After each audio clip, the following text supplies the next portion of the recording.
Nuk ka ilaç për kemio. Njerëzit këtu vdesin, vish paguash në spitalin, ti njerëzit janë duke vdekur, duke të shpirt, është krim. Është jeta ime në dorë dhe unë më mungon ilaçe kryesor. Në vend që të jepte një përgjigje dhe zgjidhje për hallet e qytetarëve që çdo ditë përballen me mungesë ilaçesh dhe aparaturash në spitale, kryeministri Edi Rama bëri shfaqjen e radhës në qendrën universitare spitalore Nën Tereza. Pas 12 vitesh në pushtet kur skandalet në shëndetësi vetëm thellohen dhe qytetarët denoncojnë çdo ditë mungesën e barinave, në kulmin e fushantës elektorale, kryeministri gjeti si zgjidhje partneritetin me qendrën spitalore universitare europiane San Raffaele, që sipas tij do të jetë shkopi magjik për të transformuar QSU ton. Synimi është që deri në 2030 nga njëra anë qendra spitalore universitare të pësoj eksaktësisht atë transformim që grupi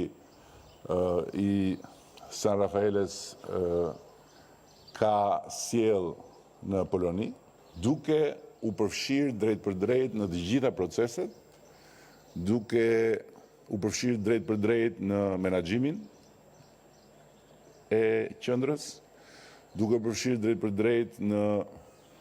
organizimin e gjithë jetës përditshme të qendrës. Dhe teksa ka dështuar të sigurojë ilaçe dhe aparatura për qytetarët, kryeministri mori dhe ata pak mjekë e infermierë që kanë mbetur, duke i detyruar që në orarin zyrtar të punës, kur duhet të ishin duke u kujdesur për të sëmurët, të braktisin detyrën për të marrë pjesë në shfaqjen propagandistike të radhës të shefit të qeverisë.